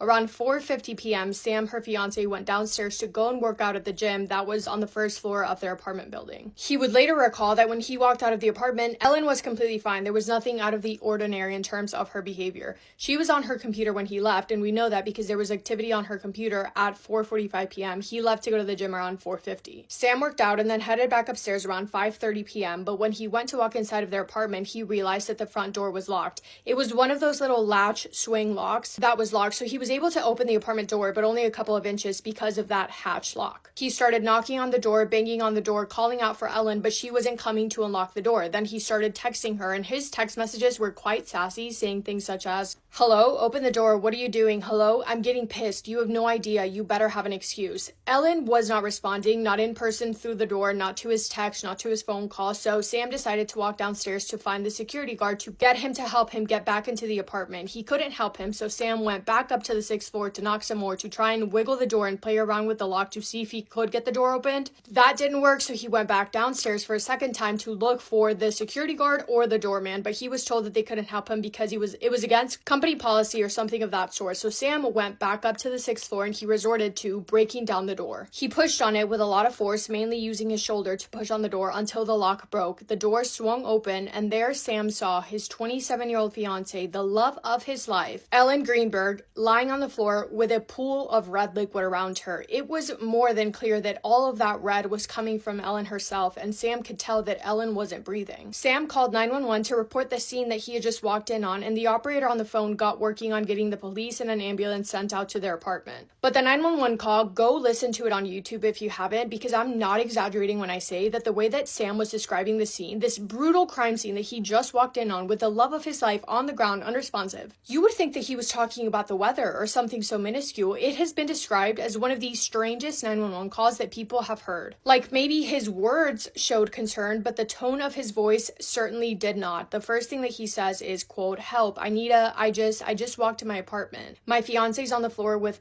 everywhere," end quote. He tells them that he doesn't know what happened because he wasn't inside, saying, quote, I went downstairs, go work out, I came back up, the door was latched. My fiance's inside, she wasn't answering, so after about half an hour, I decided to break it down. I see her now just on the floor with like she's not responding, end quote. He says that Ellen is lying on the floor on her back. The operator then asks him if she's breathing, and he says, quote, I really don't think she is, end quote. The operator says, well, look closer. Is her chest moving up and down? And Sam says, I don't see her moving. They ask him if he knows how to do CPR. He says no. The operator then says, are you willing to do CPR with me over the phone? And he says, quote, I have to, right? End quote. But I'm telling you, the way that he's talking is so monotone, as if he forgot that he was supposed to be showing emotion through the phone. And to me, this is my own personal opinion, but it doesn't sound like the kind of monotone when people are in shock and numb. No, Sam to me sounds like he's focusing way too much on what he's supposed to say rather than how he's supposed to be saying it. This is his tone of voice, and I'm not even exaggerating. He says, quote,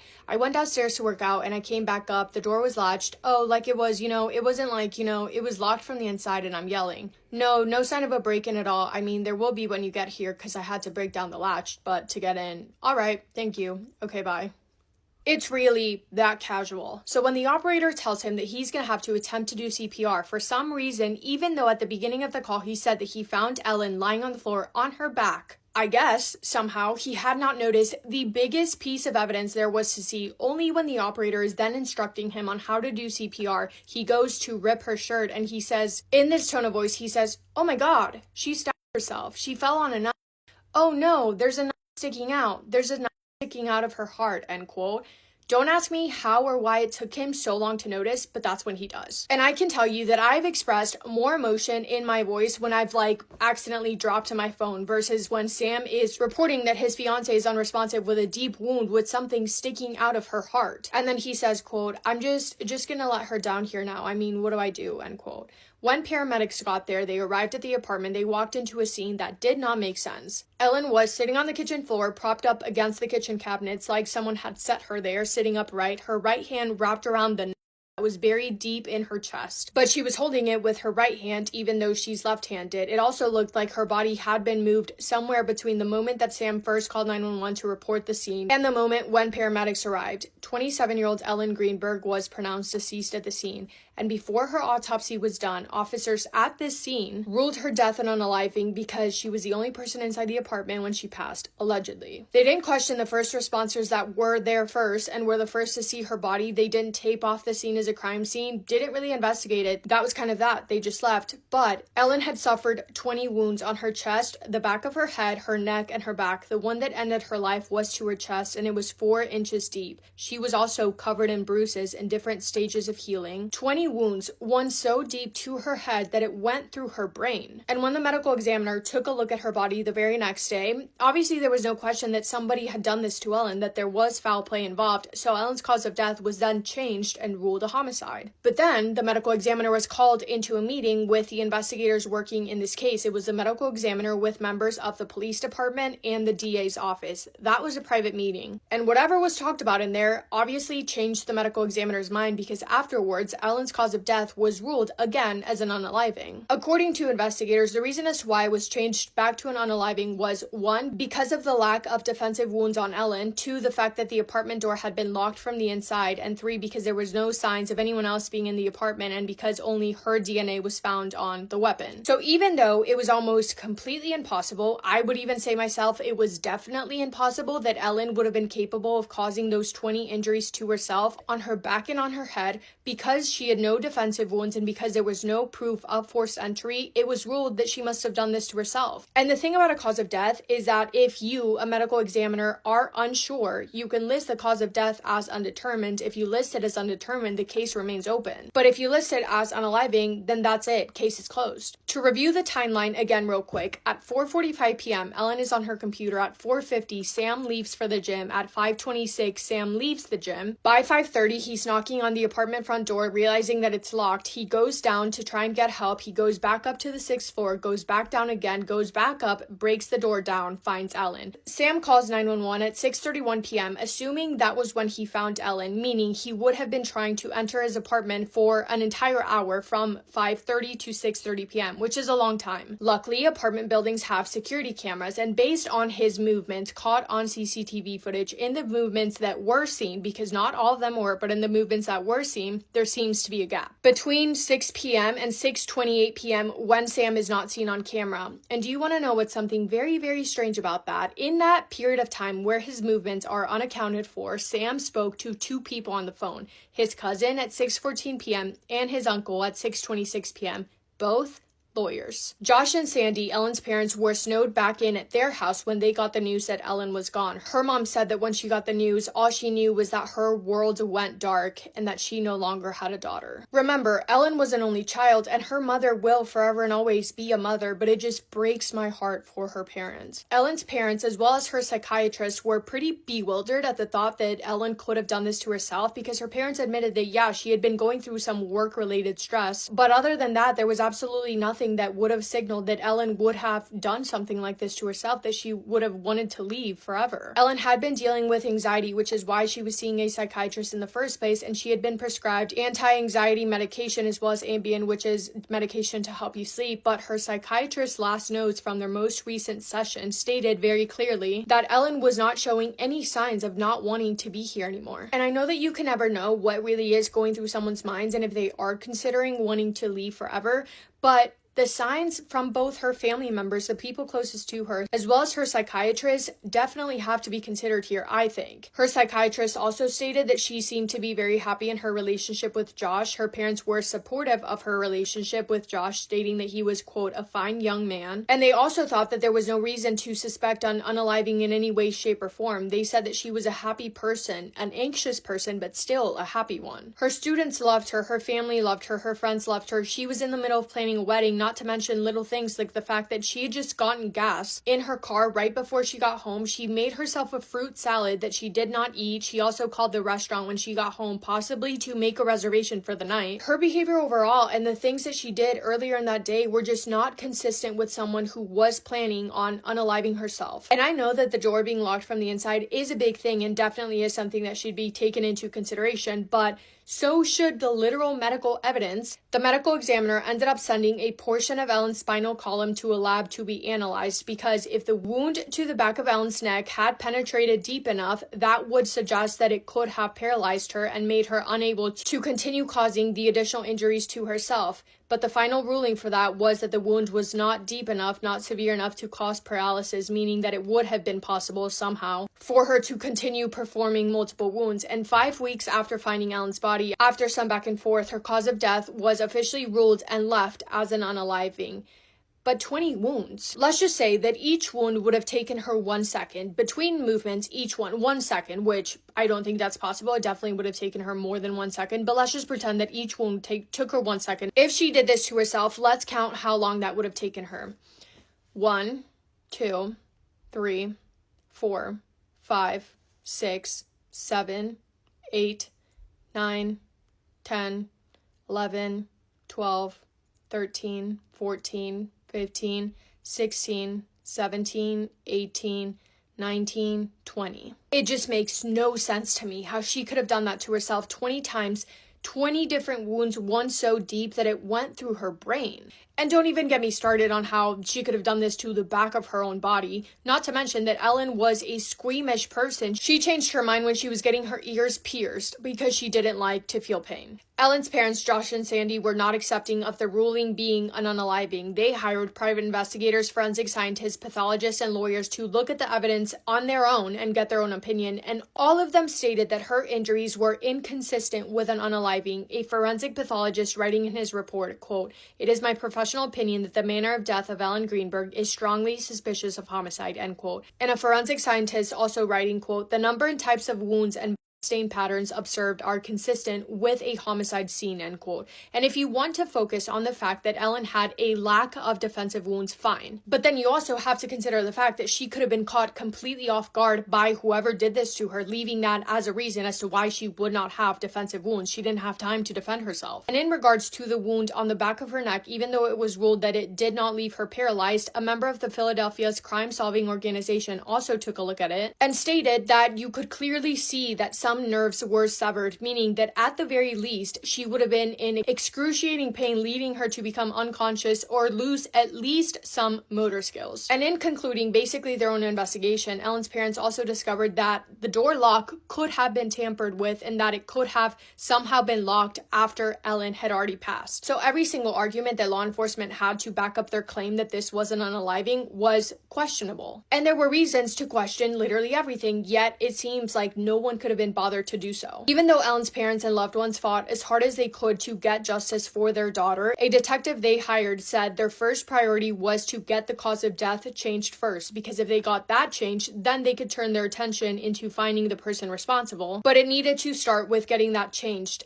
Ellen passed away in 2011, but her parents were not giving up, and because of their continued fight for justice, in 2019 they were able to get the case reopened, but then it was closed again with the same conclusion, an unaliving. Since then, Ellen's parents filed 2 civil lawsuits related to Ellen's death, one against the Philadelphia Medical Examiner's Office to change the ruling on her cause of death, and one against the City of Philadelphia and the former Chief Medical Examiner, Sam Golino, claiming that the city officials covered up details of her death.